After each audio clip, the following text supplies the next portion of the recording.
Because Tamil season 9ல் பார்த்தீங்கன்னா சீக்கிரமே ஒருத்தர் ரெட் கார்டு வாங்கிட்டு வெளில போப்பார் அப்படின்னு நினைக்கிறேன். அது யாருன்னு உங்கள் எல்லாருக்குமே தெரியும், வாட்டர்மெலன் ஸ்டார் தான். அதாவது பார்வதி அவர் கூட பேசிகிட்டு இருந்த வரைக்கும் நல்லாவே பிஹேவ் பண்ணிகிட்டு இருந்தார். பார்வதி வந்து கொஞ்சம் ஒதுக்க ஆரம்பித்ததும் வந்து ஒரு தங்கச்சி சிஸ்டர் அப்படின்னு சொல்லிட்டு இருந்தவங்க பார்த்தீங்கன்னா இப்போது இவர் வந்து செல்லம், டார்லிங், என்னென்னவோ சொல்லி கூப்பிடுறாரு, அழகி அப்படின்னு சொல்லி கூப்பிடுறாரு. பார்வதிக்கு அது சுத்தமாக பிடிக்கல. 2 பேருக்கும் பிடிச்சி பழகுறாங்கன்னா அது தப்பே இல்லை. ஆனால் பார்வதிக்கு அது பிடிக்கவே இல்லை. அவங்க வாண்டடாக சொல்கிறாங்க, என்கிட்ட வராத, என்னை தொடாதுன்ட்டு.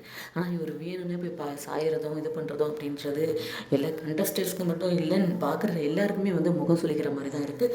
ஸோ சீக்கிரமாக ஒரு பொண்ணோட பர்மிஷன் இல்லாமையோ இல்லை ஒரு பையனோட பர்மிஷன் இல்லாமல் அவங்கள தொடுறதோ இல்லை அவங்ககிட்ட ஒரு மாதிரி பேசுகிறதோ தப்பு அப்படின்றது தான் நம்ம எல்லாருக்குமே நம்ம தெரிஞ்சு வளர்ந்துருக்கோம். ஸோ வாட்டர்மெலன் ஸ்டாருக்கு கூடிய சீக்கிரமே ரெட் கார்டு கிடைக்கும், அல்ல ரிப்ஸாமர் ரோஸ்ட் கிடைக்கும் அப்படின்றதுல எந்த ஒரு இதுவுமே இல்லை. கிடைச்ச பிளாட்ஃபார்மை சரியாக யூஸ் பண்ணிக்கணும், அதுதான் வந்து புத்திசாலித்தனம். இவர் வந்து என்ன பண்ண போகிறாரு, இவரோட நேமை ஸ்பாயில் பண்ணிவிட்டு வெளில கிளம்ப போகிறாரு அப்படின்றது தான் வந்து நிச்சயமாக தெரியுது. பார்வதியே வந்து எல்லாராலையும் கண்டிப்பாக கரிச்சு கொட்டுற அளவுக்கு தான் நடந்துக்கிறாங்க. அவங்களையே இரிட்டேட் பண்ணுறதுக்கு ஒருத்தர் உள்ளே இருக்காருன்னா அது இந்த வாட்டர்மெலன் ஸ்டார்னு தானே சொல்லிக்கிறேன்.